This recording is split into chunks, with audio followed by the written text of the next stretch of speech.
All right, let's go down and take a ground eye view from Laura Anthony, who is there on the scene for us again.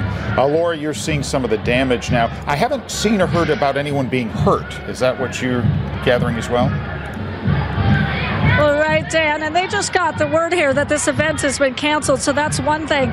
This is the front of the student union here. You can see there are some broken windows.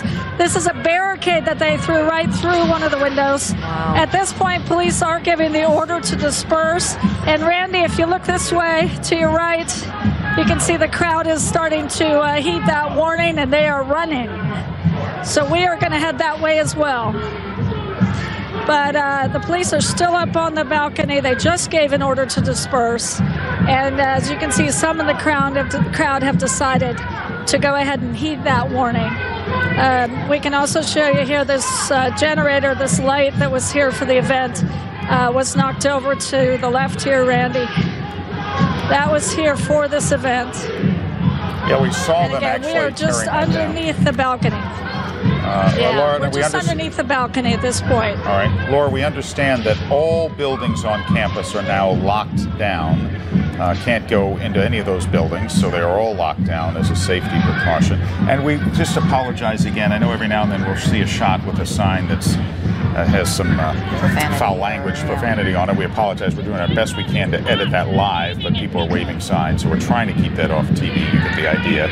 But anyway, if that happens, accept our apologies. It seems like a large amount of the crowd seems fairly calm, just there with their signs, but then there was that handful, that group, Laura, that came around, I don't know, 5:45? Right. I mean, just before 6 o'clock, these things changed dramatically. The crowd grew tremendously, and the whole different group of people moved in here again with the masks and things. You can see they've now set that generator, that light stand on fire. Right above that, the police are still standing on the balcony. They have what appear to be, I guess, tear gas guns in their hands, and they're kind of keeping an eye on the crowd. Occasionally, you'll see them point to an individual. And so far, at least, they haven't fired anything, at least in the last few minutes. But people are starting to move back. And we're going to step back from the fire. Yeah. All right. But again, the event is off. Milo Yiannopoulos will not be speaking there tonight. He's a controversial figure and with extreme views. And this crowd came out to let those who had organized this event and were attending the event that they didn't want to hear from him and didn't think he should have the right to speak on campus.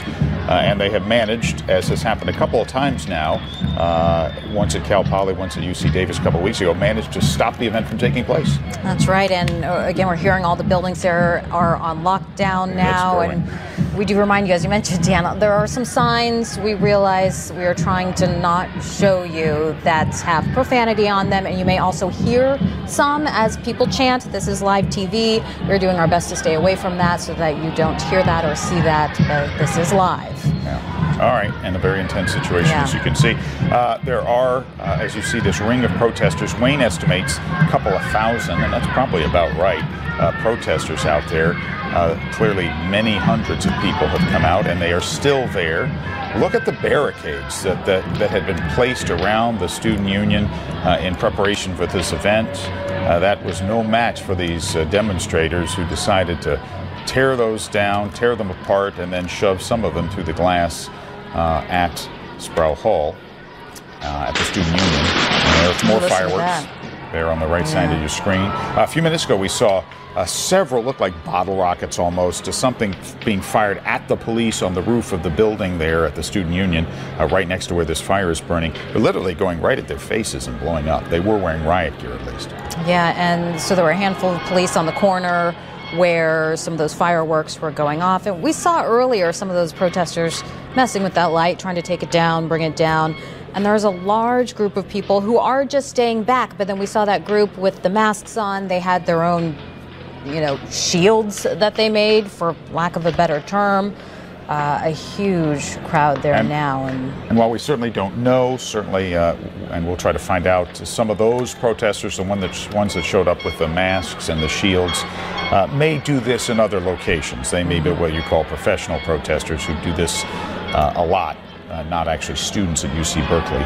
They move around from one event to the next in many instances. We don't know that that's who they were, but certainly that would be a suspicion. Yeah, and Bancroft Way is shut down in the area. Protesters had lit some pallets on fire near Dana Street. When we looked from Sky 7, we could see police cars in the streets. Other cars, people who were just trying to get through, just stopped because they have shut down some of those streets as this protest continues. It got a little rowdy around 5:45 when that other group showed up to be part of this protest to try to stop Milo Yiannopoulos from speaking, which in fact they have done. The speech that was scheduled there at UC Berkeley tonight is now canceled. You can hear cheering from the crowd as this light fixture now just goes up in flames. Wow. Look at those flames now. And the smoke that's being put off. Our Laura Anthony has been on the ground. She was on the steps of the student union there. She was Sproul Plaza when everything got intense. People started moving back when police started to use the tear gas, but they didn't leave. They stayed, and they're staying. And we have heard that it's canceled and that they have tried to let the crowd know that it's canceled, but it's hard to know how many people have actually gotten out. Well, as Wayne told us from the balcony there, right above the flames, an officer appeared with a megaphone to try to tell the crowd to move on and that the event was canceled. But over the din of protesters and chants and all of the noise, he said it was very hard to hear them. Of course, with social media and everything else, everybody's got a phone down there. They now surely all know that the event has been canceled. But in the immediate moments after it being canceled, I don't think they got the word right away. Boy, look at this light generator go just up in flames, utterly destroyed. Yeah, and Wayne Friedman is there. And Wayne, we have a little message from the Berkeley Police Department where they're saying an estimated crowd of 200 to 300 people, but obviously that may be more by now. You say it's a lot of people out there. We're hearing 500 It's a lot more now. than 200 to 300 people. It's a lot more than 200 to 300 people. Clearly. It's more like 2,000 or 3,000 people. Try to get Wayne back, but yeah, from the Berkeley Police Department, they're saying in the area of Bancroft and Telegraph, they're hearing of reports of vandalism, fires being set. We are seeing that fire, that light pole. Oh, Wayne, there's nothing we can do with our signal. Wayne, we're hearing you now. This is phone signal. Wayne, we're hearing you. Okay, good, excellent. I'm glad you're hearing me. The crowd has been a little bit at this point. That light standard is still burning. People are moving.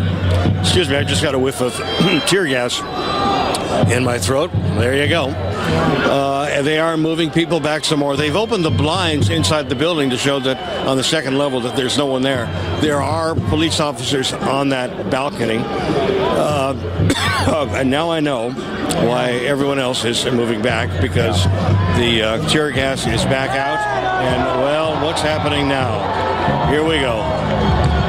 Someone has moved in closer. Somebody's taking a selfie with the Yeah, flames or doing a Facebook Live or something. Who knows? Well, Wayne, stay with us. Don't go to Facebook Live in this case. Yeah. Wayne, you said that they're now moving back in. The protests are moving back in. They opened the blinds. Is that? Did you see anyone leaving the building, like the students that were there to attend the event? Have they all left now? Do you know? Dan, I don't think I ever saw anybody go into the building. Oh, really? Okay. I don't think they ever had a chance to go into the building. Part of this, if anyone had climbed those stairs to go into this building in front of this crowd, they would have been shouted down, and it would have been a ruckus, unlike anything we've ever seen. Now the crowd has come back in around that burning light stand. There you go again. That's another one of those loud booms. And yet that's nothing compared with what we've heard earlier. That's maybe half as loud as the loudest boom that we've heard. Wow, back up on the balcony, you see the Berkeley police officers looking down. They don't seem to be shooting any more tear gas. There's a band playing. There are people waving flags. There are people dancing. There's one person here with a tuba, and he's playing, and no one can hear him. And would you like to hear some reactions from students down here on the ground? Maybe that would be of interest. The signal right there. So we have Lillian Kim now on the phone with us. Lillian, where are you and what are you seeing? I'm in Sproul Plaza. I'm closer to Southergate than I am to Bancroft, and I'm in the middle of a sea of protesters here who have no intention of leaving. Lillian, I think we just lost you. We'll give you a pause for a moment. And all right. Oh, I'm here. I'm here. Go ahead. Try again, please. I just got connected to my photographer. He just came out of the thick of it. He was saying that he saw a lot of activities. There was a generator outside the building that he saw protesters damaging and setting on fire. And right now there was some applause, but I don't know what they're clapping for. But I think I hear an officer giving out dispersal orders, and now people are booing. But I can't. What is he saying? Oh, this is not. He's saying the officer is saying this is an unlawful assembly, and that people need to leave. But people don't seem to be leaving, despite the fire that's going on, and despite the tear gas that was dispersed earlier. All right. Lillian, thanks very much. Stand by. We'll come back to you and all our other reporters there. A couple of things to recap here. The speech tonight by a controversial figure, Milo Yiannopoulos, who is the 32-year-old journalist and senior editor for the conservative news and opinion website Breitbart, was scheduled to speak. Protesters showed up en masse, at least a couple thousand of them probably. It turned kind of nasty and a little bit violent and threatening, so UC Berkeley authorities canceled the event tonight. But as you can see, and that was 15, 20 minutes ago they canceled the event. The protesters, as Lillian said, are not leaving. They're still hanging out despite orders to disperse. And we've seen them set pallets on fire. You see that fire there. Police are reporting that people are throwing things like bricks, smoking objects, obviously fireworks that we saw. And people do need to steer clear of this area, the area around Bancroft Way, Shattuck Avenue, College Avenue, and Dwight Way. Need to steer clear as this protest continues. All right. Our Laura Anthony is on the scene again and has some new information for us. Laura? Yes. Hi, Dan. You can see where we are here. Wow. I think we're right in front of the fire here. This generator still burning behind me. The crowd has moved in closer here again. There were some cheers, sort of an atmosphere of victory, I guess, here, because they feel like they've won the battle to have this event canceled, at least for tonight.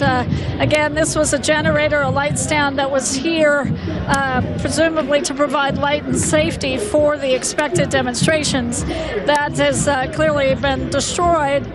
There are still police officers up on the balcony. They have given a dispersal order here, but at this point, these folks, as you can see, have no apparent intention of going away. So again, there's music playing. I think you can probably hear at this point, and there's a bit of a celebration going on. Laura, is that a live band performing in the middle of this? Is that what's happening, or is it somebody's boombox? I think it's a sound system of some sort. I do not see a band. This is war. That's what the sign says, and they certainly conducted it as if it was tonight. A very militant protest on the campus of UC Berkeley. Some damage done to the building, and a speech canceled. Yeah, we saw barricades through glass doors and windows, and this is a good time to remind you, this is live. We are trying not to show you any of the signs that have profanity or anything like that, but people may be shouting it as well, so that may come through our airwaves. We do apologize for that. We are doing our best to not bring that to you. We refuse to accept a fascist America. That sign says. Yes, you can see some of the signs that we can show you that don't have profanity on them. We'll try to spare you that. But you see, we've been talking about a lot of the protesters who showed up at the last 15 minutes or so before 6 o'clock, showed up in masks, and you still see some wearing masks and bandanas, obviously protecting their identity.